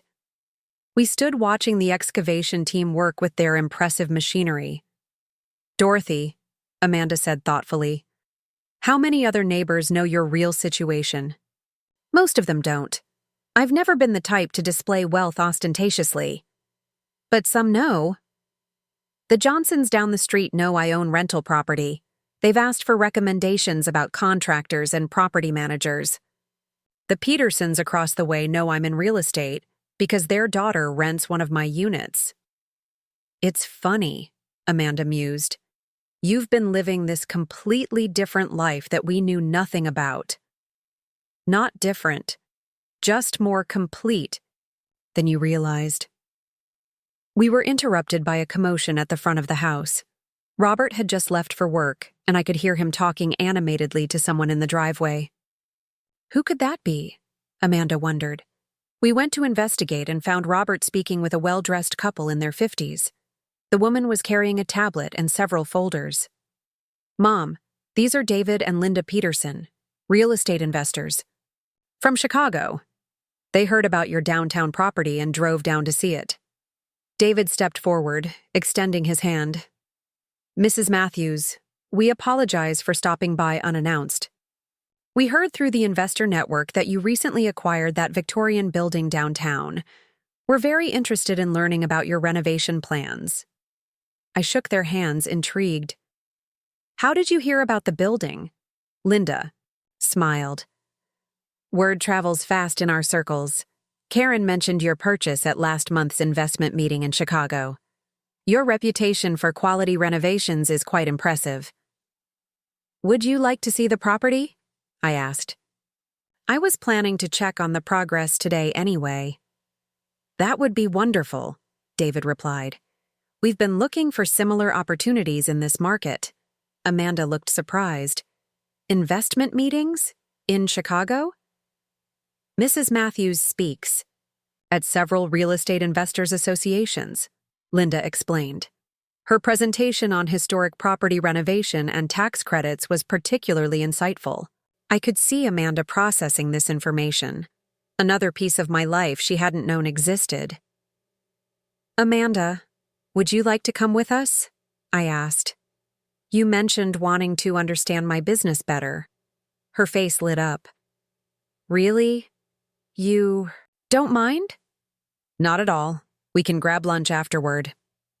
An hour later, the four of us were walking through the downtown building. David and Linda asked detailed questions about my acquisition strategy, renovation timeline, and tenant screening process. Your approach to preserving historic character while adding modern amenities is exactly what this market needs, David noted, examining the newly installed electrical work. I've learned that people will pay extra for authentic details, as long as everything else is updated, I replied. Linda was particularly interested in the financial aspects. Your cap rate. Projections assume full occupancy within 6 months. That seems optimistic in this market. I already have 2 units pre-leased, I informed her, and there's a waiting list for the others. Amanda had been quietly observing the conversation, but now she spoke up. How did you learn to evaluate building so quickly? Earlier, you pointed out that foundation issue just by looking at the basement walls. Experience, I said simply. After 40 years of buying buildings, you develop an eye for problems. David nodded appreciatively. Mrs. Matthews has a reputation for finding diamonds in the rough. This building is a perfect example. When Karen told us you'd purchased it for $60,000 under asking price, we couldn't believe it, Linda added. Amanda's eyes widened. $60,000 under asking? The seller was anxious to close quickly, I explained. They had already purchased another property and needed the liquidity. And you recognized that opportunity? I recognized a motivated seller with a property that had been well maintained but poorly marketed. We spent another hour touring the building, discussing everything from heating systems to rent roll optimization. David and Linda seemed genuinely interested in potentially partnering on future projects. Mrs. Matthews, David said as we prepared to leave, would you be interested in looking at a portfolio we're considering in Milwaukee? We value your expertise. I was flattered by the offer. I might be. Send me the details and I'll take a look. After they left, Amanda and I found a cafe nearby for lunch. That was incredible, Amanda said, reviewing her phone photos of the building. Watching you discuss investments with them, I had no idea you were so respected in that world. It's a small community, I said modestly. Most serious investors know each other. That's not false modesty, is it? Amanda asked perceptively. You really don't think it's a big deal that David and Linda drove 3 hours just to meet with you? I considered the question. I suppose I've never thought about it that way. To me, this is just what I do. But Dorothy, they clearly see you as an expert, someone worth learning from. She was right, and her recognition felt good. You know, what struck me the most, Amanda continued, how you handled the financial analysis. You calculated potential returns in your head faster than Linda could input numbers into her tablet. Mental math is easier when you've done similar calculations hundreds of times. Amanda set down her sandwich. Can I ask you something personal? Of course. Were you always this confident in business, even when you were young? I thought back to my early property purchases. Not at all. I was terrified when I bought that first duplex. I spent months second-guessing every decision. What changed? Success. Each positive outcome built my confidence, and Thomas was wonderfully supportive. He helped me believe in my judgment. Do you think I could learn? Amanda asked hesitantly. Real estate investment, I mean. Her question surprised me. You want to learn about real estate? I want to understand how you built all this, how you see opportunities others miss. I felt a surge of unexpected emotion. This was the first time Amanda had shown genuine interest in my expertise, rather than just curiosity about my money. I'd love to teach you, I said. We could start with basic concepts and gradually work up to more complex strategies. Amanda smiled brightly. Really? You wouldn't mind? Mind? I'd enjoy it immensely. When we returned home, the pool excavation was nearly complete. Emma was pressed against the window, watching the enormous hole that had appeared in our backyard. Grandma, look how deep it is. I joined her at the window. Impressive, isn't it? Can we fill it with water now? Not yet, sweetheart. They have to put in the special bottom and sides first. Robert arrived home early, drawn by curiosity about the progress. The Petersons seemed very interested in the building, he said to me. Yes, they're considering some joint ventures. Joint ventures? Investment partnerships. They have access to capital. I have expertise in this market. We might work together on future projects. Robert nodded slowly. Mom, can I ask you something? Sure. Why didn't I know about any of this? The speaking engagements, the investor networks, the respect you've earned in the real estate community? I studied my son's face, seeing genuine confusion and perhaps hurt. "Because you never asked," I said gently. "And because when I did mention my properties, you seemed to dismiss them as hobby investments or lucky purchases." Robert winced. "Did I really say that?" "More than once. I'm sorry. I had no idea that you were. Running a substantial business?" "Yes." We were interrupted by the arrival of the pool contractor, Marcus, who needed to review the plumbing arrangements with me. "Mrs. Matthews, we'll need to coordinate with the gas company for the heater installation. Also, the lighting system requires dedicated electrical runs that we'll need to discuss." We spent 20 minutes reviewing technical details and making decisions about fixtures and finishes. After Marcus left, I found Robert standing in the kitchen, looking thoughtful. "You made decisions about thousands of dollars of upgrades." "Like it was choosing what to have for lunch," he said. "It's all relative," I replied. "When you've managed that much property, these decisions become routine." "How much property exactly do you manage?" I pulled out my phone and opened my property management app.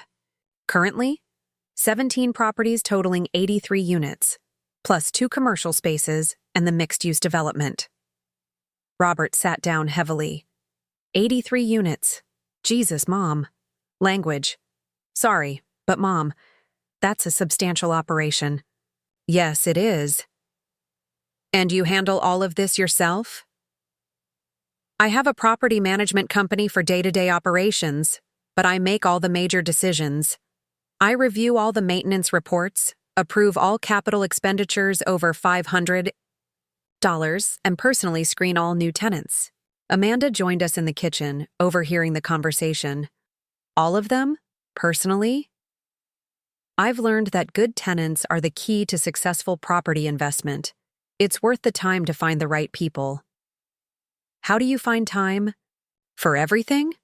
Robert asked. I smiled. "What do you think I've been doing all those times you assumed I was just keeping busy with little errands?" The realization hit them both simultaneously. "Oh my God," Amanda whispered. "Every time you said you had errands, you were actually managing your business." "Often, yes. When you bought groceries at that special store across town," Robert said slowly, "you were going to check on properties." "Sometimes." They looked at each other, and I could see them mentally reviewing months of interactions with new understanding. "Your phone calls," Amanda said. "You're always taking phone calls." "Business calls, yes." Emma ran into the kitchen, interrupting our conversation. "Daddy, come see how big the pool is now." As Robert allowed himself to be dragged to the window, Amanda remained in the kitchen with me. "Dorothy," she said quietly, "I keep thinking about all the times I treated your phone calls like annoyances. All the times I acted like you were just an elderly woman filling her day with busy work." "You didn't know," I said simply. "But I should have. I should have been more curious, more respectful of your time and activities." Before I could respond, my phone rang. It was Glenn, my property manager. "Excuse me," I said to Amanda. "This is about the Columbus properties." "Dorothy, we've got a situation with the Harrison building. The elevator is malfunctioning and the repair quote is significant." "How significant?" $15,000 for a temporary fix, $35,000 for a complete replacement. I found myself doing rapid mental calculations, remaining useful life of the current elevator, cost of lost rent if units became difficult to access, impact on tenant satisfaction. "What's the timeline on replacement?" 6 weeks for ordering, another 2 for installation. "And the temporary fix would last how long?" "Maybe 6 months, probably less." "Go with the replacement. Better to solve the problem permanently than keep throwing money at temporary solutions." "I'll get the paperwork started. Also, the Riverside property has a potential buyer for the commercial unit. They're offering $20,000 above asking." What's the business? High-end women's boutique. They want a 5-year lease with an option to extend. Check their financials and references. If everything looks good, we can proceed. After I hung up, I found Amanda staring at me with an expression of awe. You just approved spending $35,000 like it was nothing. Not like it was nothing, like it was a sound business decision. And the buyer for the commercial space? Potential buyer. I need to verify they're a good fit before accepting their offer. Even though they're offering more than asking price? Price isn't everything. A stable, long-term tenant who will enhance the property's reputation is worth more than a quick profit. Robert returned from the pool supervision just as Patricia came downstairs from her afternoon rest. Dorothy, Patricia said, I've been reading about 1031 exchanges since our conversation yesterday. Fascinating strategy. You've been researching tax-deferred exchanges? Amanda asked her mother, surprised. Your mother-in-law has sparked my interest in real estate investment principles. Did you know she's completed 7 1031 exchanges over the past decade? Robert looked confused. What's a 1031 exchange? I explained the tax code provision that allows property investors to defer capital gains taxes by exchanging one property for another of equal or greater value. So, Robert said slowly, you can essentially trade up to more valuable properties without paying taxes on the profits. As long as you follow the specific rules and timelines, I confirmed. Patricia nodded approvingly. It's quite sophisticated. Dorothy's used this strategy to go from smaller duplexes to much larger apartment buildings. The 4-unit building I just purchased, I added, was part of a 1031 exchange. I sold a duplex in a declining neighborhood and acquired a property in an area that's rapidly appreciating. Amanda was taking notes on her phone. This is what I want to learn about, she said. These kinds of strategic decisions. It takes time, I warned, and there's always risk involved. But there's also significant potential reward, Patricia pointed out. Dorothy's built substantial wealth through careful application of these strategies. The conversation was interrupted by the arrival of the evening news crew. News crew? Robert asked, looking out the window. Marcus the contractor was speaking to a reporter while a cameraman filmed the pool construction. Oh no, I said, realizing what was happening. Amanda looked alarmed. What? Mrs. Henderson must have called them. She's been making complaints about the construction noise. We all went outside to find the reporter approaching us. Excuse me, I'm Jennifer Walsh from Channel 8 News. We're investigating complaints about excessive construction noise in residential neighborhoods. Are you the homeowner? Before I could answer, Marcus interjected. This is Mrs. Matthews. She's the client for this project. The reporter turned to me. Mrs. Matthews, can you comment on your neighbor's concerns about noise levels? I glanced toward Mrs. Henderson's house, where she was peering through her curtains. We've made every effort to minimize disruption, I said diplomatically. The construction crews arrive at reasonable hours and finish by 5 p.m. daily. What type of construction are you doing? Installing a pool. The reporter's eyebrows rose. Must be quite an elaborate pool to require such extensive equipment. Marcus stepped forward proudly. Custom infinity pool with integrated spa. One of the most sophisticated designs we've done this year. And the estimated cost? I felt uncomfortable with the direction of the questioning, but Marcus answered before I could deflect. Total project cost is around $250,000, including the custom water features and landscaping. I could practically hear the collective gasp from neighbors who had gathered to watch the filming. $250,000? The reporter repeated, clearly recognizing the news value of this information. All permits are in order, I said quickly, and we're in full compliance with city regulations. Mrs. Matthews, can you tell us about yourself? What's your background that enables such substantial home improvements? I felt trapped. Saying too little would make me appear suspicious, but saying too much would expose my private life to public scrutiny. I'm a real estate investor, I said simply. Local properties? Various locations. The reporter sensed there was more to the story. How long have you been in real estate? About 40 years. That's quite a career. You must have built a substantial portfolio over that time. Before I could answer, David and Linda Peterson appeared, having returned to discuss some details about potential partnerships. Mrs. Matthews, David called out, approaching with Linda. We've reviewed those Milwaukee properties. Very interesting opportunity. The reporter immediately turned to them. Excuse me, are you also in real estate? We're investors from Chicago, Linda replied. We came to discuss some potential projects with Mrs. Matthews. What kind of projects? David smiled. Multi-million-dollar acquisitions primarily. Mrs. Matthews has quite a reputation in our industry. I watched Mrs. Henderson emerge from her house, drawn by the commotion.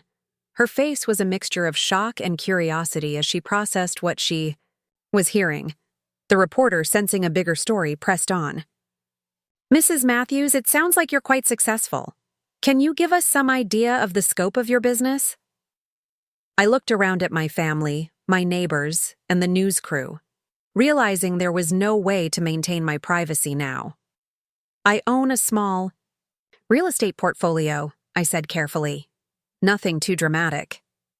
But Marcus, proud of his high-profile client, wasn't content with that modest description. Small? Mrs. Matthews owns buildings all over the state. This pool is just a tiny fraction of her real estate holdings. The reporter's eyes lit up. This was turning into a much better story than noise complaints. Buildings all over the state? Can you be more specific? I felt like I was standing at a crossroads. I could continue trying to downplay my success, or I could finally acknowledge publicly who I really was. Looking at my family, Robert's admiring expression, Amanda's supportive smile, Patricia's encouraging nod, I made my decision. I own 17 properties across Ohio, Michigan, and Wisconsin, I said clearly. Primarily apartment buildings with some commercial space. 17 properties, the reporter repeated, her voice rising with excitement. And you're in your 60s? 64. How does a 64-year-old woman build such an extensive real estate empire? One property at a time, smart decisions, and a lot of hard work. By now, more neighbors had gathered. Mrs. Henderson stood frozen, probably remembering every pitying comment she'd made about my financial situation. This is an inspiring story, the reporter continued. Starting from nothing? Not quite nothing. I bought my first duplex when I was 23, lived in one unit, rented the other. And built from there? And built from there. Robert stepped forward. My mother is being modest. She's one of the most respected real estate investors in the region. Amanda nodded. She speaks at investment conferences and advises other property owners. Patricia added, she's also incredibly generous with her knowledge and experience. The reporter looked like she'd struck journalistic gold. Would you be willing to do a longer interview? Our viewers would be fascinated by your story. I looked around at my family, seeing nothing but encouragement. I suppose I could do that, I said. As the news crew set up for a more formal interview, the neighbors began dispersing, whispering among themselves. Mrs. Henderson approached hesitantly. Dorothy, she said, her voice small. I had no idea. No reason you should have, I replied, kindly. About the pool complaints. You were concerned about noise in the neighborhood. That's understandable. But now I feel foolish. Don't. You were looking out for your quality of life. She nodded gratefully and returned to her house, probably to share the incredible news with her husband. As I sat for the formal interview, answering questions about my business philosophy and investment strategies, I felt a sense of liberation I hadn't expected. For too long, I'd downplayed my success, hidden my expertise, allowed others to make assumptions. "What advice would you give to someone just starting in real estate investment?" the reporter asked. "Start small, but think big. Learn from every mistake.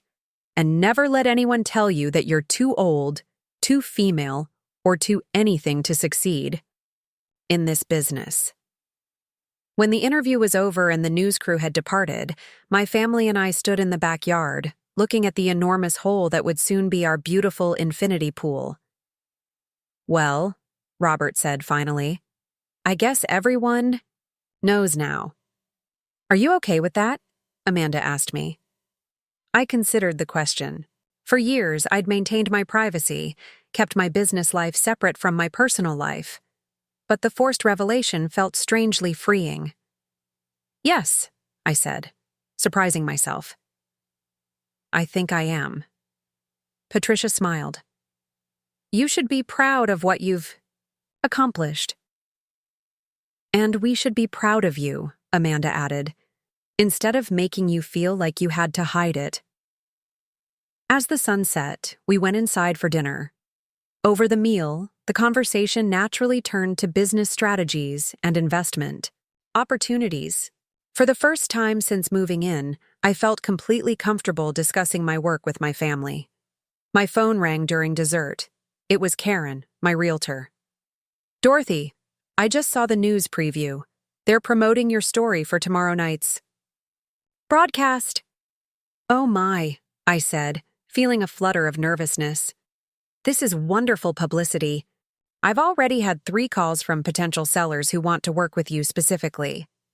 After I hung up, Amanda grinned at me. "Looks like you're about to become famous." "I'm not sure how I feel about that," I admitted. "Feel good about it," Robert encouraged. "You deserve recognition for what you've built." That night, as I soaked in my luxurious bathroom for what might be the last time before I had to share the house with curious strangers drawn by the news story, I reflected on the day's events. The bathroom that had once symbolized my marginalization now felt like a declaration of independence. Tomorrow, the whole city would know that the woman who'd been relegated to the guest facilities was actually quite capable of creating her own magnificent spaces. And somehow, that felt exactly right. The news story aired on Thursday evening and everything changed. I woke Friday morning to 17 missed calls, 32 text messages, and an inbox overflowing with emails. My phone buzzed constantly. As I tried to get through my morning routine in my beautiful bathroom that had become ground zero of local television fame. "Dorothy," Amanda called from downstairs. "There are people outside." I looked out my window to see a small crowd gathered on the sidewalk, some holding notebooks, others with cameras. The pool construction had been temporarily halted. Marcus had called early to say he couldn't get his equipment past the media attention. "This is insane," Robert muttered, peeking through the living room curtains. "Channel 5 is here now, too." Emma was delighted by the commotion, pressing her face against the glass and waving at the reporters. "Grandma's famous," she announced proudly. My phone rang again. This time it was Glenn from the property management company. "Dorothy, have you seen your email? We've received 28 requests for property tours since the story aired and at least 15 serious inquiries about purchasing buildings from your portfolio." 28? I repeated, feeling overwhelmed. "And that's just since last night. Also, that investment firm from Columbus wants to discuss acquiring several of your properties as a package deal. They're offering significant premiums." Before I could respond, Amanda appeared with a cup of coffee and a sympathetic expression. "The morning show wants to interview you live at 9, she said. "They're setting up in the driveway." I sat down heavily. What have I done? "You've inspired people," Robert said, joining us in the kitchen. "The local paper already has an online article calling you the grandmother mogul and describing your story as proof that it's never too late to build wealth." The doorbell rang insistently. "I'll get it," Robert offered. He returned with a well-dressed woman carrying a briefcase. "Mom, this is Dr. Sarah Chen from the university. She wants to invite you to speak at their business school. Dr. Chen smiled warmly. Professor Matthews, I'm the director of our real estate studies program.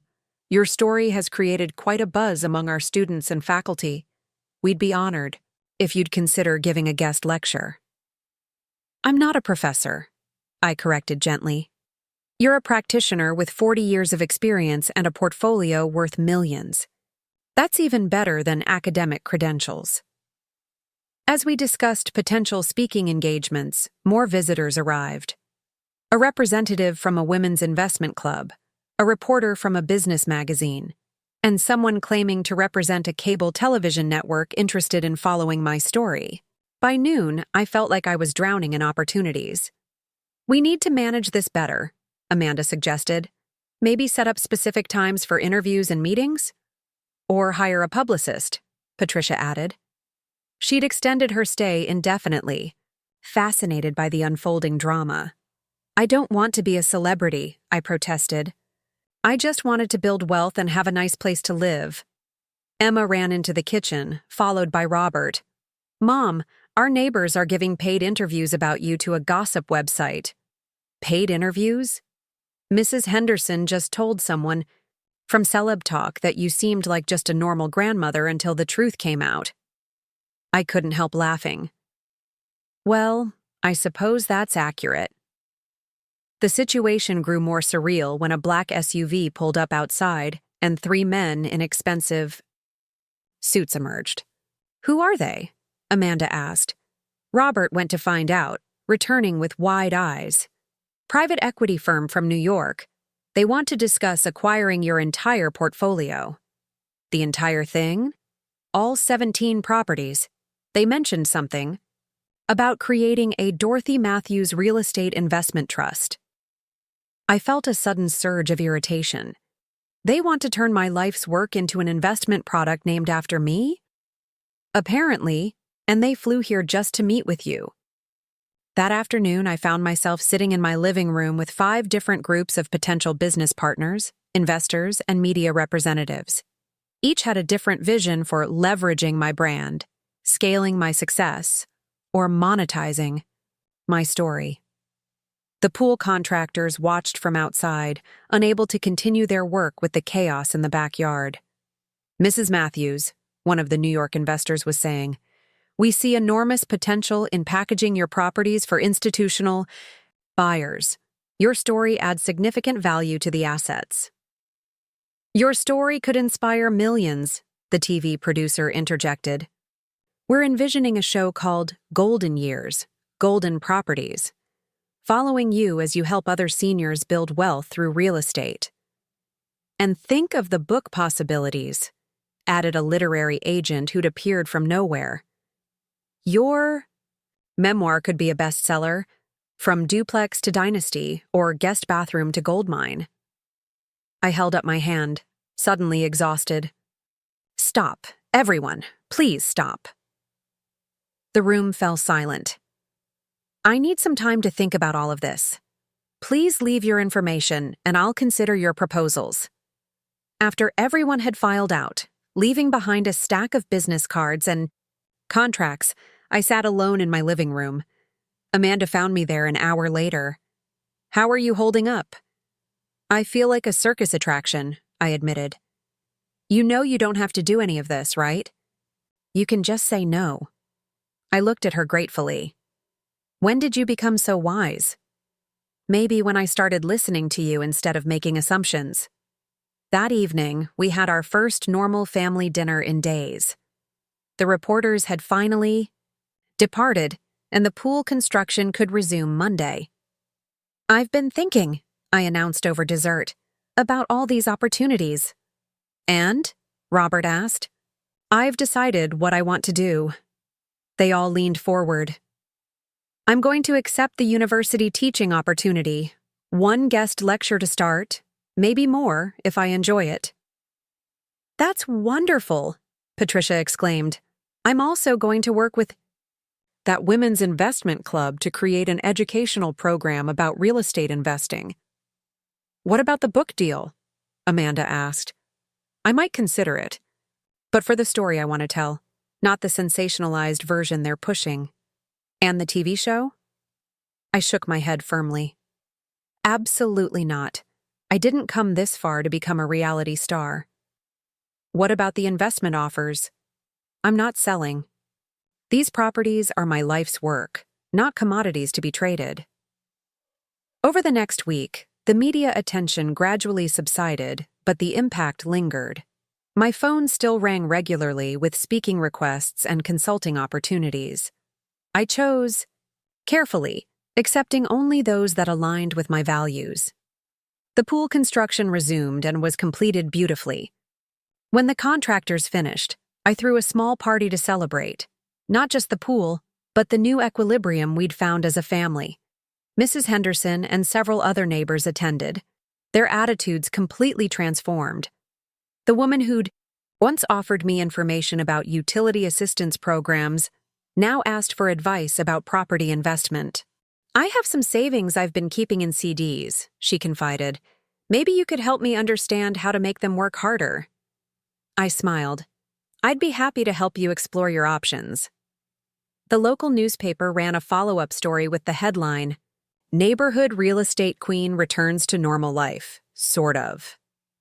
The article described how I'd chosen education and mentoring over fame and fortune, turning down multiple media deals to focus on sharing knowledge rather than selling entertainment. 1 month after the initial news story, I stood before a packed lecture hall at the university, looking out at an audience of students, faculty, and community members. When I bought my first duplex at 23, I began. I never imagined I'd be standing here 40 years later, sharing this story with you. But that's the thing about building wealth. It's not about having a grand master plan. It's about making one good decision at a time, learning from your mistakes, and never being afraid to start. A young woman in the front row raised her hand. Professor Matthews, what's the biggest myth about real estate investing? I'm not a professor, I corrected with a smile. Just someone who made a lot of mistakes and learned from them. And the biggest myth? That you need substantial capital to start. I began with a small down payment and a willingness to live in one side of a duplex while I renovated the other. What about being a woman in a male-dominated field? Another student asked. Use it to your advantage, I replied. People often underestimate you, which means they're more likely to reveal information they might keep from a male investor. And sometimes, frankly, they just want to help. Don't let pride keep you from accepting good advice or beneficial partnerships. After the lecture, several students approached with questions and business cards. One young man looked particularly thoughtful. Mrs. Matthews, he said, your story really resonates with me. I'm 22 and thinking about real estate, but everyone tells me I should focus on my traditional career first. What does your gut tell you? That I could do both. Maybe start small like you did. I pulled out a business card. Email me. I meet with serious potential investors once a month to review properties and strategies. You're welcome to attend. Back home, life had settled into a new routine. Amanda had enrolled in a real estate investing course and was studying for her license. She'd discovered an aptitude for analyzing market trends and was considering a career change. Robert had gained new respect for the business side of real estate, often consulting with me about properties he was listing for sale. Mom, he said one evening, I have a client who owns a small apartment building. She's thinking of selling, but I wonder if it might be a good addition to your portfolio. Let me take a look at the numbers, I replied, pleased that he was thinking strategically about investments rather than just commissions. The guest bathroom had become something of a legend in our household. Emma called it Grandma's Palace, and often brought friends to see the heated floors and color-changing lights. It served as a daily reminder that respect isn't automatically given based on age or family relationships. It must be earned and maintained. One evening, as I was relaxing in the spa attached to our new pool, Amanda joined me. I owe you an apology, she said, settling into the warm water. We've moved past apologies, I replied. No, this is different. I've been thinking about the bathroom situation, and I realize now it wasn't just about bathrooms. I waited for her to continue. It was about power, about controlling the spaces you could occupy, literally and figuratively. And now? Now, I understand that you never needed our permission to occupy any space. You'd already earned your place through years of hard work and smart decisions. We floated in comfortable silence, watching the outdoor lights reflected in the pool water. "Dorothy," Amanda said eventually, I'm glad you didn't sell everything and leave us. I'm glad I didn't have to." 6 months after the news, story that changed everything, I stood in the same guest bathroom that had once symbolized my second-class status. The morning light streamed through the custom glass, and the heated floors warmed my feet as I prepared for another day. My life had grown fuller, but not more complicated.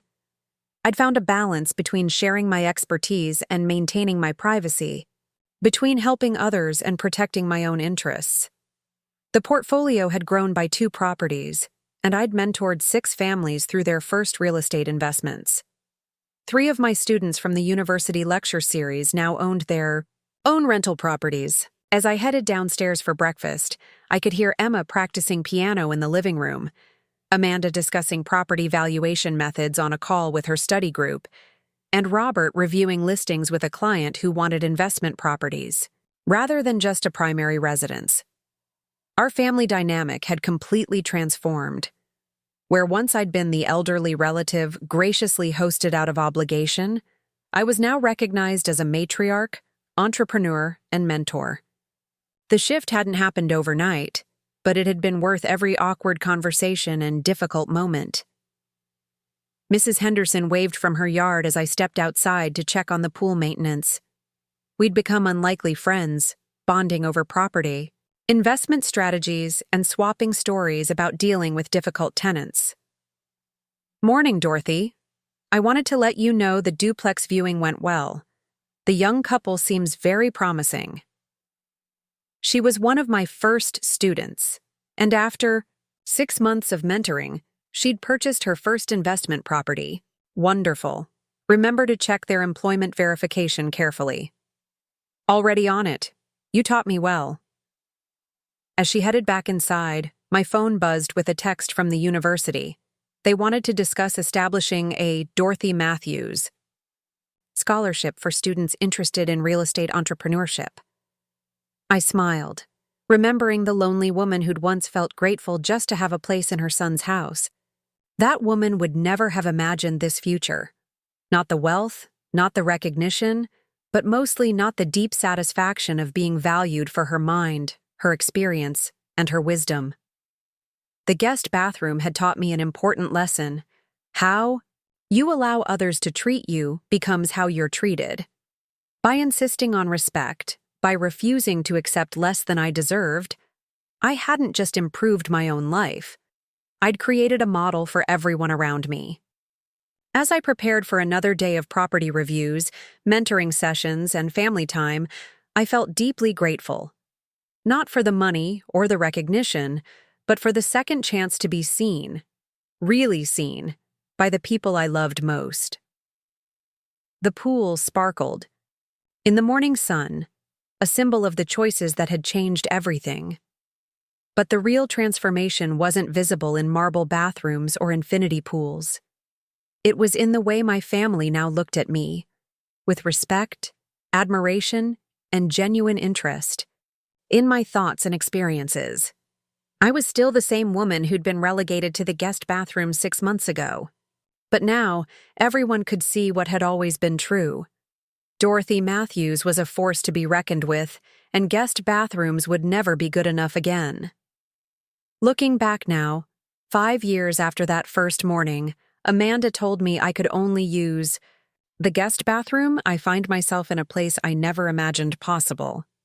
As I write these words from my home office in our expanded house, yes, we knocked down a wall and added a proper suite for me, I'm struck by how completely my life has transformed. The woman who quietly accepted being relegated to the smallest bathroom in the house has become someone who regularly speaks at real estate conferences across the country. My family, who once saw me as a burden to be managed, now seeks my advice on everything from career decisions to life choices. Most importantly, I've learned that respect isn't something that comes automatically with age or family ties. It must be earned and actively maintained. Emma, now 10, recently asked me why I keep my fancy bathroom when we could have a bigger family room. I tried to explain that the bathroom isn't just about marble tiles and heated floors. It's about remembering what it feels like to be valued. She nodded seriously and said, "Like how my bedroom is mine even when my friends have bigger ones." Children understand ownership in ways adults sometimes forget. The investment portfolio has grown significantly since that chaotic week when the news crews discovered my secret.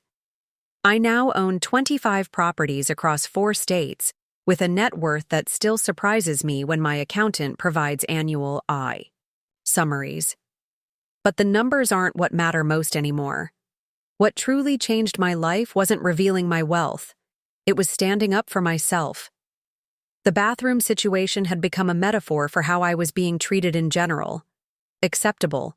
For me to have less. To make do. To be grateful for whatever space was allotted to me. When I renovated that guest bathroom into something spectacular, I wasn't just improving a room. I was making a statement about my worth. Amanda's journey has been particularly meaningful to watch. She completed her real estate license and now works exclusively with investors. We've partnered on 3 property purchases, and she's developed an impressive talent for identifying undervalued buildings in emerging neighborhoods. More importantly, she's become one of my closest friends. We meet weekly for coffee, discussing everything from market trends to child-rearing philosophies. "You know what I learned from that whole bathroom thing?" she told me recently. "I learned that generosity without respect is actually a form of control." She's right. Allowing me to live in their house while restricting which spaces I could use wasn't kindness. It was a way of establishing hierarchy. They felt good about helping me while ensuring I understood my place in their world. Robert has evolved too, though his journey has been more complex. He struggled with guilt about how he'd treated me, particularly after understanding the scope of my business success. For months, he overcompensated, asking my opinion on everything and treating me with an almost formal deference that felt just as uncomfortable as being dismissed. It took time for us to find our natural rhythm as adults, who happened to be mother and son. Now he regularly brings properties to my attention, and I've helped him navigate some of his more challenging sales. Our relationship is built on mutual professional respect, rather than just family obligation. The speaking engagements have been unexpectedly fulfilling. Universities, investment clubs, women's organizations, they all want to hear about building, wealth later in life, about starting over, about refusing to be diminished by others' expectations. I've discovered I enjoy teaching, breaking down complex concepts for people who feel intimidated by real estate investing. One of my favorite speaking topics is the myth of declining capability. Society assumes that as we age, we become less able to make smart financial decisions, less capable of managing complex businesses, less worthy of respect. My story challenges those assumptions directly. Mrs. Henderson, who's become almost a sister to me, now owns 4 rental properties. She jokes that I've turned our entire neighborhood into investors, and she's not far from wrong. 3 other neighbors have purchased properties based on principles I've shared, and our monthly neighborhood investment club meetings are surprisingly well attended. "You've given us permission to be more than we thought we could be," she said at our last meeting. "Not just permission, you've shown us how." The original news story still surfaces occasionally in social media feeds, usually with headlines like, "You'll never believe what this grandmother was hiding," or "The real estate secret that shocked her family." The comments are always entertaining. Some people admire my business acumen, others criticize my family for not knowing about my success, and a few suggest I should have been more upfront from the beginning. That last criticism deserves response. Yes, I could have corrected their assumptions immediately. I could have announced my net worth on day one and demanded the respect I deserved, but doing so would have invalidated the genuine version of who I was trying to be, someone who wanted to belong to their family not because of what I could provide, but because of who I was. The truth is, I needed to discover that their love was conditional on my perceived dependence. I needed to experience being diminished so I could understand how much I'd been allowing it in other areas of my life. The guest bathroom situation forced a reckoning that was long overdue. Patricia, my former mother-in-law who's become a dear friend, summed it up perfectly during one of her extended visits. You tested their character and found it wanting. Then you gave them a chance to improve, and they rose to the occasion. Not every family would have risen to the occasion. I'm fortunate that beneath their misguided behavior was genuine love and a willingness to change. Many stories like mine end with permanent estrangement, with families torn apart by resentment and misunderstanding. The pool, which started all the revelations, has become a gathering place for our extended community. We host neighborhood barbecues, investment club meetings, and family celebrations. Emma has swimming parties that rival anything in the suburbs. The infinity edge reflects the sunset beautifully, and the heated spa provides year-round relaxation. But beyond its practical benefits, the pool stands as a symbol of transformation. Every time I see it, I remember the week when everything changed, when I stopped hiding my true self and started demanding the respect I deserved. My property management style has evolved too. I've become more selective about acquisitions, focusing on properties that align with my values. I prefer renovating historic buildings to preserve character, and I work exclusively with contractors who treat their workers fairly. Several of my properties have become models for sustainable renovation practices. The business continues to grow, though I've resisted pressure to expand too quickly. I've turned down dozens of partnership offers from larger investment firms who want to scale my methods for institutional portfolios. My approach works because it's personal, thoughtful, and based on relationships rather than pure profit maximization. One of my proudest achievements is the mentorship program I've developed. Over the past 5 years, I've guided 47 people through their first real estate investments. About 60% have gone on to purchase additional properties, and 3 have built substantial portfolios of their own. You didn't just teach us about real estate, one mentee told me. You taught us to value ourselves enough to demand better treatment. That's what I hope people take from my story. Not just investment strategies, but the importance of self-respect. Too many people, especially women and seniors, accept less than they deserve because it's easier than fighting for more. My bathroom. Renovation was really about refusing to accept less. The financial impact of my transformation has been significant, but the personal growth has been immeasurable. I've learned to set boundaries, to speak up for myself, to value my own expertise.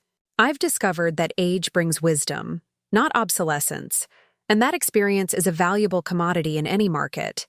Emma often brings friends over, and they're always impressed by our house, especially my bathroom with its luxury features. But what makes me proudest is when I hear them talking about their own goals, their own plans for the future. Emma frequently mentions wanting to buy buildings someday, like Grandma does. She's growing up in a household where an older woman is respected for her intelligence and business acumen, where success isn't limited by age or gender. That may be the most important legacy of this entire experience. Sometimes I wonder what would have happened if I'd never stood up for myself, if I'd continued accepting the guest bathroom and all it represented. Would I have slowly faded into the background, becoming the quiet grandmother who helped with chores and provided free babysitting? Would my business have stagnated as I devoted all my energy to winning approval from people who didn't respect me? The counterfactual is sobering. By insisting on my worth, I didn't just improve my own situation, I created space for everyone in my family to grow and change. Amanda discovered her talent for real estate. Robert learned to value expertise over assumption. Emma grew up understanding that women can be powerful at any age. Looking forward, I have no intention of slowing down. I'm currently negotiating the purchase of a small hotel that needs significant renovation, and I'm developing a workshop series about real estate investing for retirement planning. There's talk of writing a book, not the sensationalized version publishers initially wanted, but a practical guide for people who want to build wealth through property investment. The guest bathroom remains exactly as I renovated it, magnificent, luxurious, and used daily by whoever needs it. But its symbolic meaning has shifted. Instead of representing exclusion, it now stands for the principle that everyone deserves beautiful spaces, that compromise on basic dignity is never necessary. As I finish this reflection, preparing for another property tour with a potential mentee, I'm filled with gratitude. Not just for the financial success or the family reconciliation, but for the hard-won knowledge that respect must be claimed, not just hoped for. The woman who was told she could only use the guest bathroom discovered she could command her own entire suite. More importantly, she learned that the real renovation wasn't about marble tiles and heated floors. It was about reconstructing how others saw her and how she saw herself. That's the true transformation, from someone who accepted diminishment to someone who insists on dignity. From someone who hid her light to someone who shines brightly and encourages others to do the same. The guest bathroom is still beautiful, still functional, still a testament to quality workmanship. But it's no longer a symbol of limitations. It's a reminder that spectacular things can come from refusing to accept less than you deserve. And that, perhaps, is the most valuable property I've ever acquired, the unshakable knowledge of my own worth. Up next, you've got 2 more standout stories right on your screen. If this one hit the mark, you won't want to pass these up. Just click and check them out.